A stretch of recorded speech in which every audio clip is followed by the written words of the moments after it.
Está no ar mais uma edição do seu Câmara Repórter. No programa de hoje você vai acompanhar um dos documentários da série Memórias da TV Câmara. Sidney Possuelo é o personagem principal dessa história. Ele é o último sertanista da antiga saga liderada pelos irmãos Vilas Boas, os heróis da sua infância, seguidores de Rondon, o desbravador do oeste brasileiro. Sidney viveu mais de 50 anos na selva, sobreviveu a mais de 30 malárias, contatou 8 povos indígenas no grande avanço do homem branco sobre a Amazônia. No início pensava, como Rondon e os Vilas Boas, integrá-los à sociedade, mas o que se viu foi um cenário de genocídio. Hoje ele defende que deixemos os índios em paz, isolados em reservas.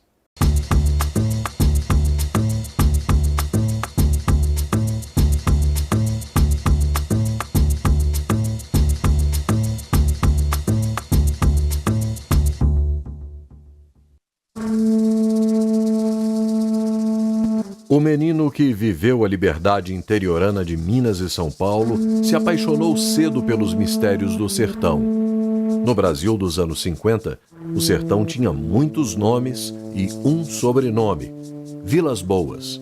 Os irmãos Vilas Boas, os grandes sertanistas, herdeiros do Marechal Rondon, aquele que mostrou ao Brasil a sua fronteira a oeste. E que ela, como a costa marítima, também era habitada por povos milenares, os índios. Como seus heróis, o menino tornou-se indigenista. Andou, sobrevoou, navegou toda a Amazônia, contatando os primeiros povos do Brasil. A eles dedicou sua vida, primeiro tentando levá-los a conviver com os brancos, o que se mostrou um desastre. Conheceu muitos povos isolados, ajudou a consolidar e foi presidente da Fundação Nacional do Índio. Demarcou as terras Yanomamis, brigou por mais territórios indígenas pela sua proteção e isolamento. Teve toda a sua vida na selva, 39 malárias e muitos amigos mortos tentando apaziguar brancos e índios. E assim como seus heróis Vilas Boas, acabou afastado das suas florestas pela burocracia política. Hoje defende que finalmente deixemos os índios que restam em paz, protegidos em reservas na selva de seus antepassados, longe da cobiça do homem civilizado que exterminou milhares de indivíduos e fez desaparecer para sempre centenas de povos, línguas, culturas, mitologias.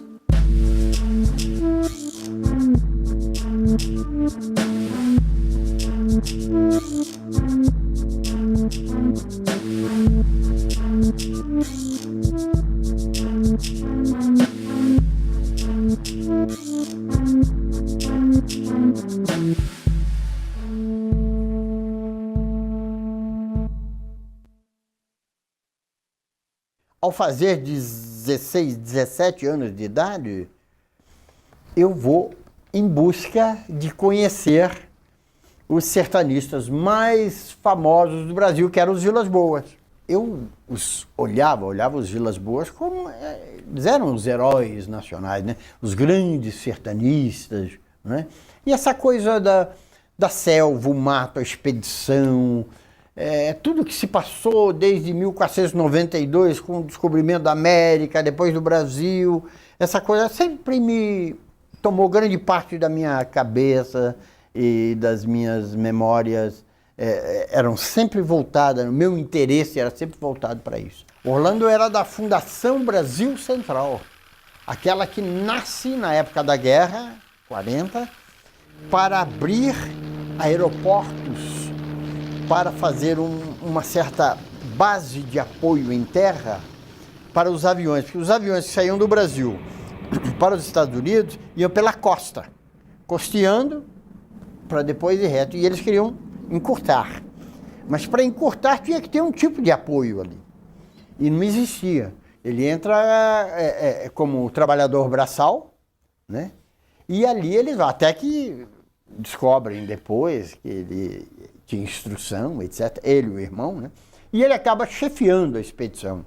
E nessa trajetória eles abrem vários lugares que se transformam em cidades, que aí estão no Centro-Oeste, né? Eu vou ao encontro deles, a gente se conhece, e eu fico em volta dele. Nesta fase toda, a Força Aérea Brasileira, né, estava muito presente.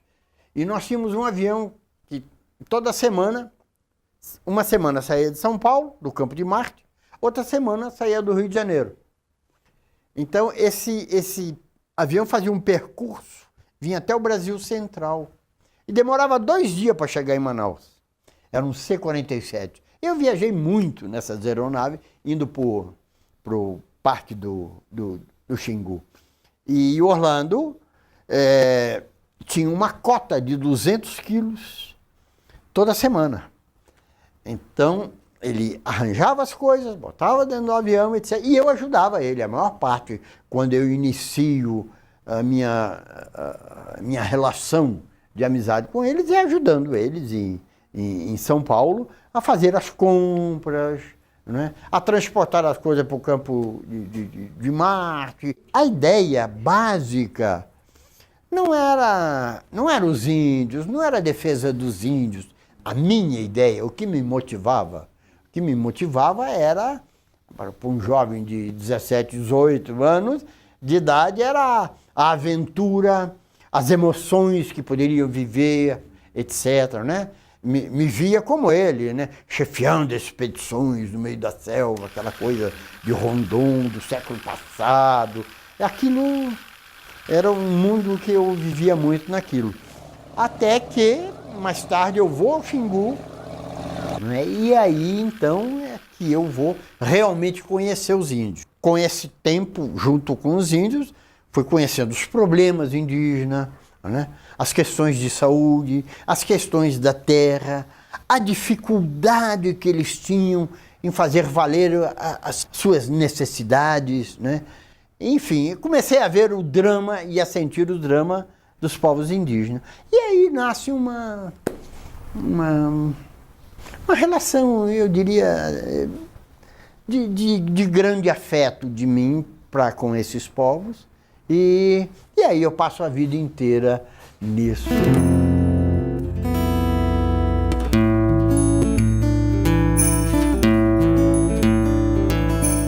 O sentimento primeiro foi a mesma coisa que eu vi em várias outras pessoas mais tarde, que é o sentimento, ó como são inocentes, ó como são crianças, ó como não sabem nada.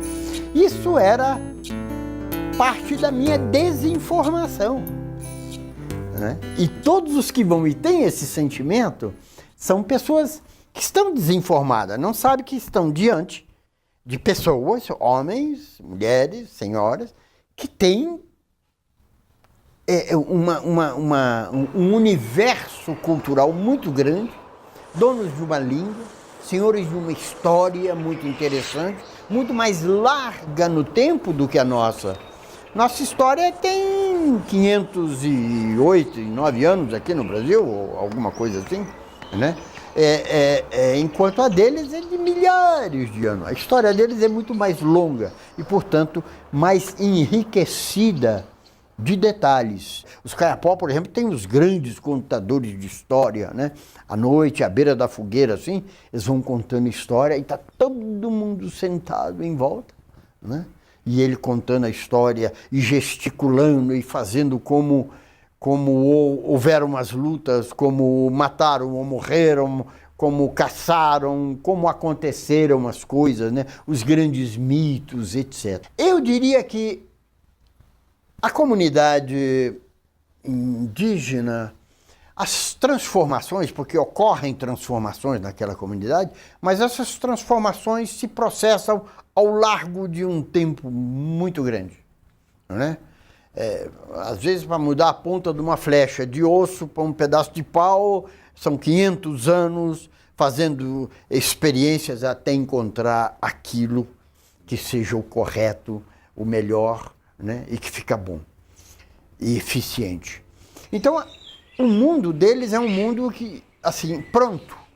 O mundo está pronto para ser vivido. Não tem grandes preocupações com a questão social deles no sentido, meu filho está nascendo, o que ele vai ser no futuro, como será a vida dele, não.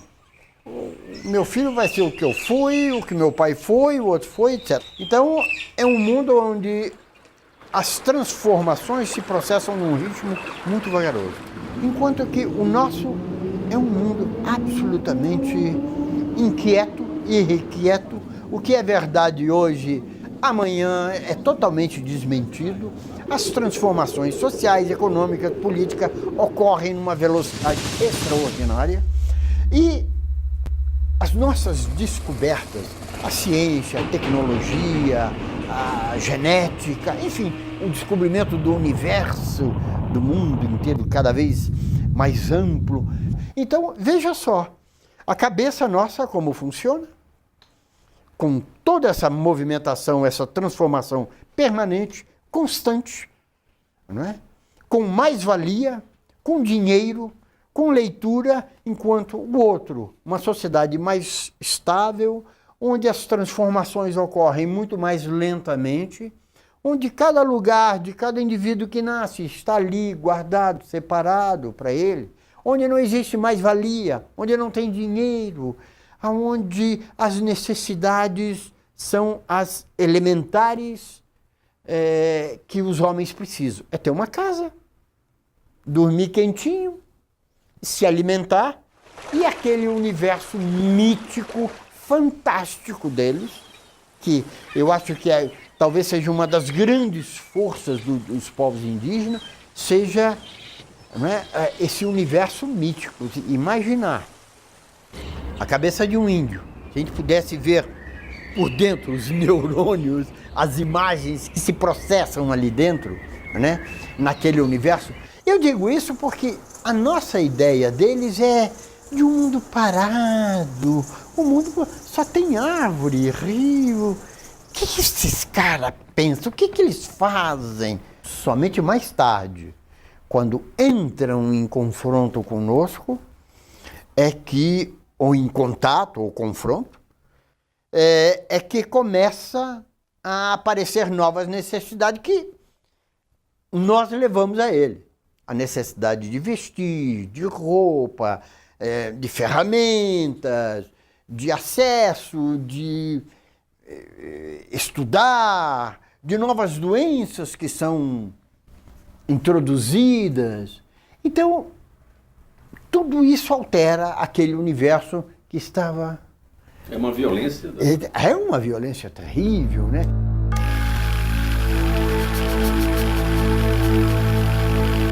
As linhas telegráficas fazem parte da grande epopeia rondoniana, que era a ligação do Rio de Janeiro, basicamente capital da República, com Mato Grosso. Então, isso é a grande epopeia de Rondon, o civilizador dos sertões, chamavam ele. E aí nasce esse pensamento que era baseado na filosofia de Auguste Comte, porque ele era positivista, Rondon era positivista. Então a ideia dele seria, vendo os povos indígenas como irmãos, nós vamos chamar esses povos para participar das benesses da sociedade, da civilização. Esta filosofia nós herdamos de Rondon quando em 1967 o SPI é extinto, foi horrível, né? O final do SPI foi um final dramático de imensas corrupções, né? Todos corrompiam, vendiam as terras indígenas, junto com os índios também. E o SPI vivia muito em cima do prestígio, da força moral de Rondon, né? Depois Rondon fica velho e desaparece, morre. E aí, então, começa uma coisa horrorosa e termina muito mal. E nasce a Fundação Nacional do Índio. Então é o Parque Indígena do Xingu, o antigo SPI e a Fundação Brasil Central. Desses três órgãos, o acervo de estudo, o acervo humano principalmente, nasce a Fundação Nacional do Índio, né? Que absorve também a filosofia de trabalho dele.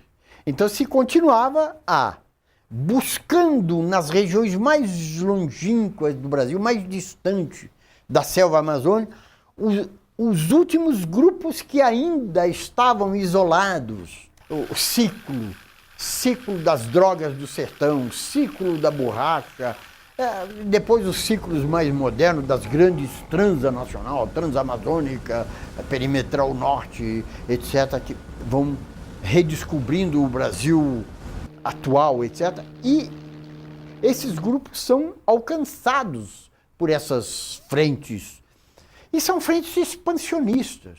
Então, toda a história deles, em que aparece o homem branco, é um eterno choque permanente. Algumas houveram um início razoável, e aí depois chegou a doença, né? E a doença extinguiu, acabou. Os poucos que sobreviveram se escondem, se internalizam cada vez mais nos lugares mais inacessíveis da floresta, e ali ficam. E ali tentam sobreviver, já com um espaço físico muito restrito, cada vez mais sendo alcançado pelas frentes pioneiras. Então, a ideia era essa quando se cria a Fundação Nacional do Índio. Vamos buscar esses povos indígenas e fazer contato. Eu sou formado nessa escola e recebo as tradições rondonianas, né? E faço 7 contatos. Eu tive a oportunidade de conhecer 7 grupos indígenas saindo da selva, né, pela primeira vez. Esses grupos, você vê esses povos no seu primeiro momento de contato, aquela turma de homens bonitos, nus, emplumados, entende? Altivos, entende? Muitas vezes reagindo, entende? Te apontando flecha, te ameaçando, etc. Depois você começa a encher eles de bens, machado, isso, miçanga, panos, roupas, e um ano depois ele está, a gente diz, com a espinha quebrada, entende? Ao quebrado na sua presença, tipo subordinado a você e a outros interesses. É triste você ver isso. Isso quando ele sobrevive, porque normalmente sobrevive só uma parte. A outra parte era tida como normal nos contatos de antigamente. Era normal que morresse 30%, 40%, 50%. Houveram casos em que comunidades inteiras desapareceram. Comunidades inteiras, sobrando 2, 3, 4, 5 pessoas. Então isso era tido como normal. E foi fazendo esses contatos que eu cheguei à conclusão que nós procedíamos erradamente. Esses povos não têm que ser contactados. E há um sentimento generalizado no campo, na cidade, em todo lugar, um sentimento perverso com relação aos povos indígenas. As pessoas não conseguiram, estão cada vez mais egoístas na sua visão e no seu sentido de viver, entende? É para mim, eu devo viver já, agora eu necessito disso, e que se dane. O futuro é hoje, não terá um futuro amanhã. É um sistema que lhe tira a autonomia, começa a perder a língua, morre um monte deles, ficam economicamente dependentes do Estado ou de pequenos servicinhos, braçais daqui e dali. Enfim, o que se passa é que aquele povo altivo que você conhece nos primeiros momentos se transforma em sociedades e pessoas dependentes da sociedade nacional. E a sociedade nacional, ela é historicamente terrível com relação aos índios. É exatamente aí que está o confronto. E foi fazendo esses contatos que eu comecei a me preocupar com a história dos povos isolados. E com esses povos eu gastei a maior parte da minha vida. Em 87, nós conseguimos criar o Departamento de Índios Isolados. Nós fizemos que os povos isolados têm direito a se manter isolados, essa é uma das primeiras coisas, que o seu território tem que ser protegido, tudo ser a área onde habita o índio isolado deve ser preservada, demarcada, sem fazer o contato, né?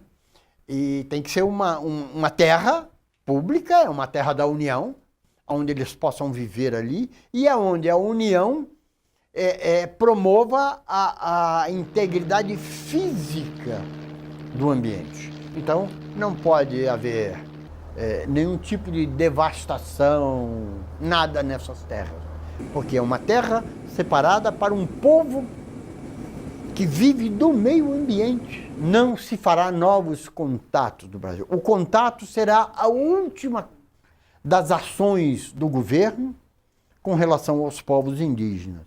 Entende? A primeira ação é defesa da terra, defesa ecológica, demarcação e preservação. No caso do Brasil, nós temos 22 pontos onde sabemos que tem gente, que tem as malocas, ou porque nós passamos próximo, ou porque nós vimos de avião, etc. Falta ainda verificar mais outros 20 pontos, ainda que estão pela Amazônia. Então, eu acredito que desses novos 20 pontos que têm que ser verificados, se a gente conseguir achar 6 ou 8, de 6 a 8, ainda grupos indígenas. Desses 20 que faltam, talvez ainda encontre. Então, no total seria No total seria o quê? No máximo 30. 30 povos isolados. 30 grupos. Porque é diferente entre povos isolados e grupos. O que nós temos aí são, em alguns casos, que estão muito próximas às referências, pode ser o mesmo povo com malocas, né, distantes uma da outra, 5 quilômetros ou alguma coisa assim, mas pode ser o mesmo povo, né?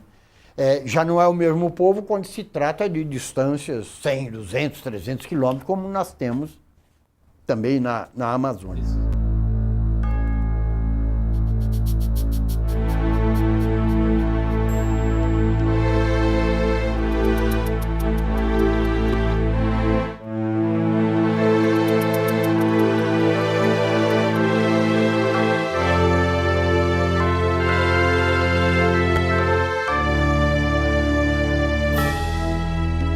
Os curubas foram extremamente perseguidos, né? Um pequeno grupo. A história desse grupo ela também é muito interessante porque, na verdade, é um grupo de 22 pessoas.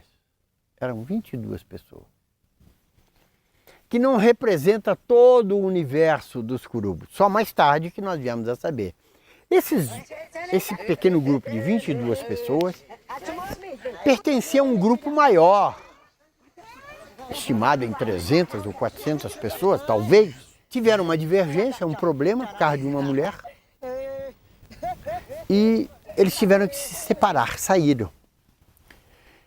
E vieram se colocar a uma distância aproximadamente entre 90 a 100 quilômetros do lugar aonde vivia o grupo anteriormente, todo o grupo anteriormente. E esse lugar era o lugar na confluência de dois rios importantes no Vale do Javari, que é o Ituí e o Itacoaí. É aonde é a grande penetração. São os dois rios que você penetra no Vale do Javari, que tem o tamanho aproximadamente, essa terra indígena, o tamanho de Portugal, mais ou menos. Um pouco menor, pouquinha coisa menor. E aonde entravam madeireiros, onde entravam pescadores, todos invadiam aquela terra. E nós tínhamos ali recebido informações, não só dos curubos, mas ali foram resgatados corpos num trabalho da Fundação Nacional do Índio com o Departamento de Polícia Federal, corpos. Aliás, é um desses poucos massacres, né, que nós temos as imagens do resgate desses índios. Foram 3 que mataram ali, num desses ataques. Houveram dezenas de outros. Mais tarde, quando nós contactamos esse grupo, eles nos contavam como o pessoal procedia, como atiravam neles, como matavam, dos barcos que passavam, chamavam eles, mostravam coisas, pano, ou algum machado, algum facão, e eles quando se aproximavam o pessoal atirava, matava. Isso se repetiu na nossa história ao longo desses 500 anos, muitas vezes. O fato é que esse caso com os curupos foi ontem, foi ontem, né? Não foi em 1510 ou 20, foi ontem. E nós tínhamos então a missão que nós concebemos ali para poder contactar esse grupo e proteger a terra, era de que, primeiro, tinha que parar com esse avanço dos madeireiros, dos pescadores e caçadores. Quando eu digo caçador, eu não estou falando do homem que botou a espingardinha e matou o jacu para ir comer. Eu estou falando de barcos que sobe e fica um mês lá para cima e volta com 5, 6, 8 toneladas de animais salgados. Essa quantidade de animais que existem estão ali para os índios se alimentarem dele.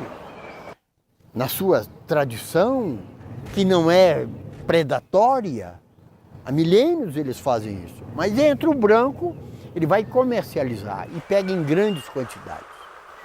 E isso já estava refletindo na má alimentação dos indígenas ali.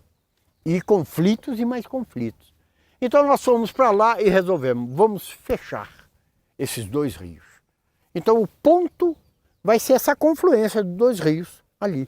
E nós abrimos ali uma base de controle. E acabamos com toda a invasão lá para dentro. Ao longo desses dois rios, acabou a invasão. Mas tinha o problema da comunidade indígena de 22 pessoas que atacavam os regionais. E por uma questão de tempo e de nossa própria experiência, era uma questão de tempo que eles iriam nos atacar também. Esses grupos indígenas, eles perambulam nas áreas que tradicionalmente foram deles. Então eles não sabem que daqui para lá é terra indígena, daqui para cá não é mais.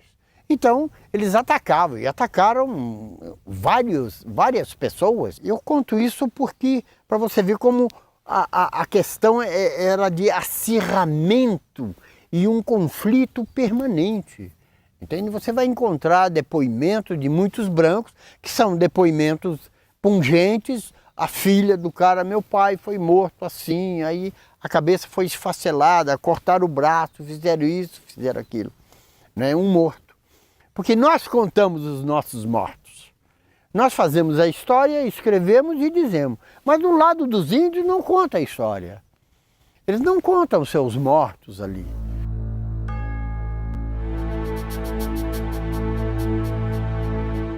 Conseguimos fazer o contato com eles, né? E foi um contato até interessante, porque nós fomos nos aproximando da aldeia que nós já conhecíamos, já sabíamos onde estava, e eu reuni todo o meu pessoal e falei, bom, nós temos que nos anunciar, porque na selva é mais ou menos assim, se você chega em silêncio, você não está com muito boas intenções, você sempre se anuncia. E como é que você se anuncia? Ou dando gritos, ou cantando. Então eu reuni o pessoal e uma música que todos mais conheciam era aquela Mulher Rendeira. Olê, mulher rendeira, olê, mulher rendeira. E todos nós começamos a cantar aquilo. E eles escutaram, nós devíamos estar a uns 2.000 metros de distância da maloca, eles escutaram. E começaram a cantar lá também. Eles cantavam lá, nós cantávamos aqui, ficou assim, ficou, até que nos aproximamos nessa primeira vez, e quando nos aproximamos, não encontramos ninguém, eles todos evacuaram a aldeia com medo, claro. Mas já houve um princípio de entendimento entre nós. Não houve violência, eles viram que nós não éramos violentos, etc.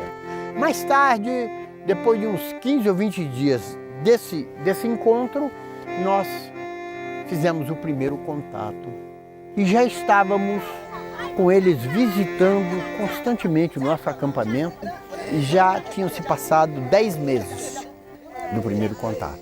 Então já havia uma certa amizade. E eles chegavam na margem oposta do rio e gritavam. Então nós atravessávamos e íamos lá conversar com ele. Então, entre as ordens claramente deixadas ali por mim, era que nunca podemos atravessar em quantidade menor de homens que esteja do lado de lá. Então, você olha e verifica, tem 10 homens. Então, nós vamos com 10 homens. Mas, na verdade, os homens adultos ali não eram mais do que 7. Então, nós só podíamos atravessar com 7 homens ou mais, não menos. E nós tínhamos gente para isso.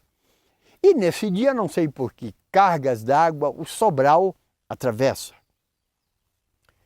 Mas existia também uma outra precaução que tinha que ser tomada quando se atravessava, que era, de cima dos barcos nossos que estavam em frente ao nosso acampamento, ficariam 2 homens.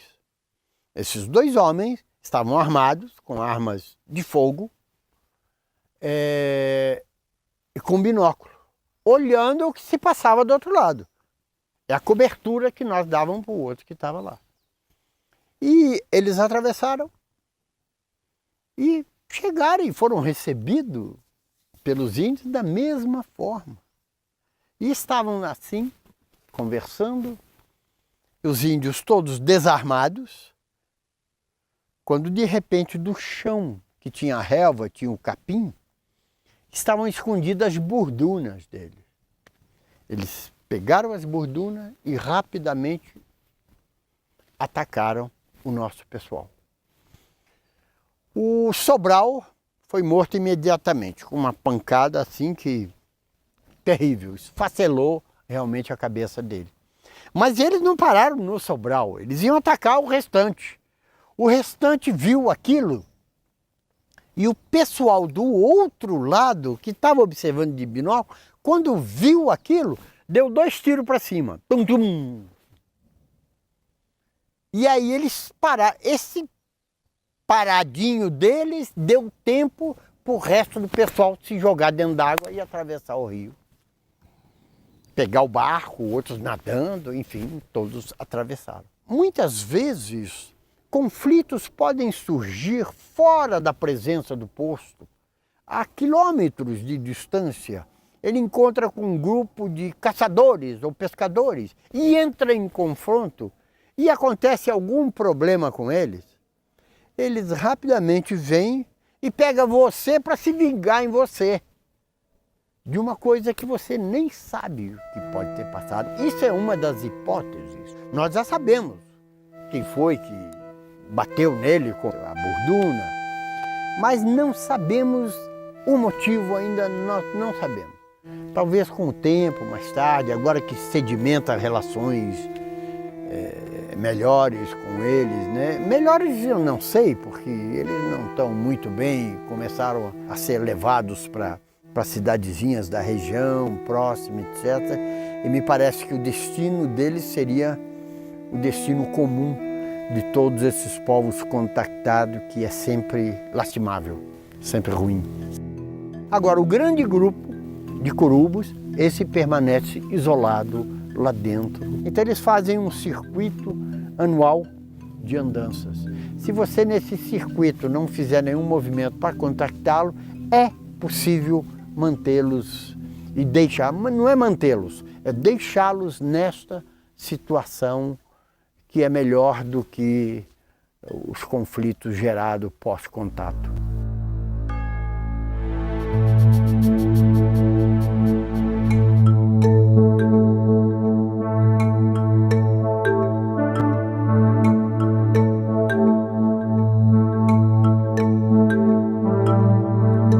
Eu sempre penso nisso, é preocupante, sem dúvida nenhuma, é muito preocupante, mas o interessante nessa história é que o futuro desses povos não é feito por eles. O futuro deles depende de nossas decisões. Você, por exemplo, cria uma reserva como essa, uma reserva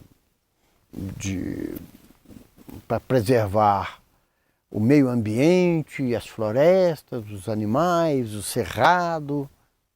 Ela é válida? É válida. Quanto tempo ela dura? Bem, ela dura o tempo que nós quisermos que ela dura. Da mesma forma, as terras indígenas, elas são delimitadas, demarcadas, homologadas, e, ao meu ver, devem durar enquanto existir um só índio, porque a propriedade dessa terra não é do índio, é da União. E os povos indígenas têm usufruto permanente dela. É uma das coisas que mais me alimentou para a demarcação das terras indígenas, é exatamente isso, esse conceito. Ela deixa de ser terra devoluta e passa a ser patrimônio da União. Já 2 ou 3 constituições determinam que a União demarque as terras indígenas em 5 anos. Nenhuma se conseguiu fazer isso. E nós temos as 3 categorias de índios, que são os isolados, aqueles que nós não temos conhecimento quase que nenhum ou pouquíssimas informações. Nós temos o contato intermitente, aqueles índios que vivem aldeados, mas que de vez em quando vêm à cidade, mas mantêm a maior parte das tradições, e os índios integrados, os povos integrados. Dessas 3 classificações, eu só conheço as 2 primeiras.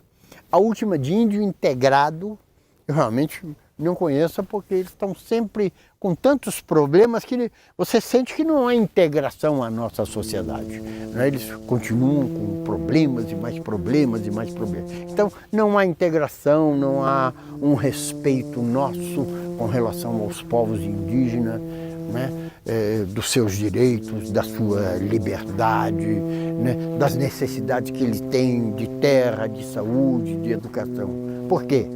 Se ao isolado você deve respeitar o seu isolamento, que é isso que hoje nós conseguimos introduzir e modificar no país, ao contactado ele merece ter o apoio do Estado para a sua educação, a sua saúde e a sua integração à União Nacional.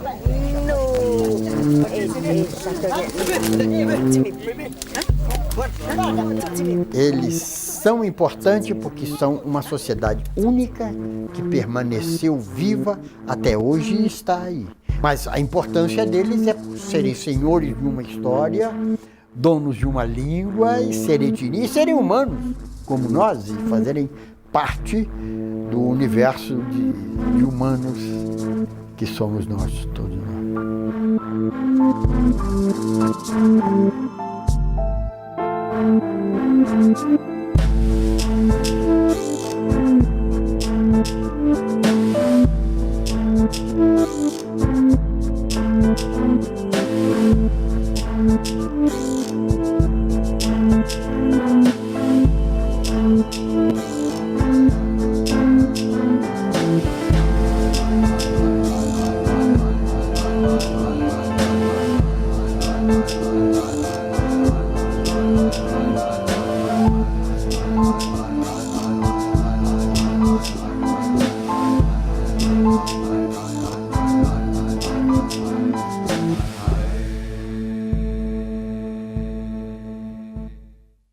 Se você quiser assistir a esses e outros programas, basta baixar o nosso aplicativo Ascom CMAJU no Play Store ou acessar o nosso site www.aracaju.se.leg.br. Eu te espero no nosso próximo encontro. Até lá!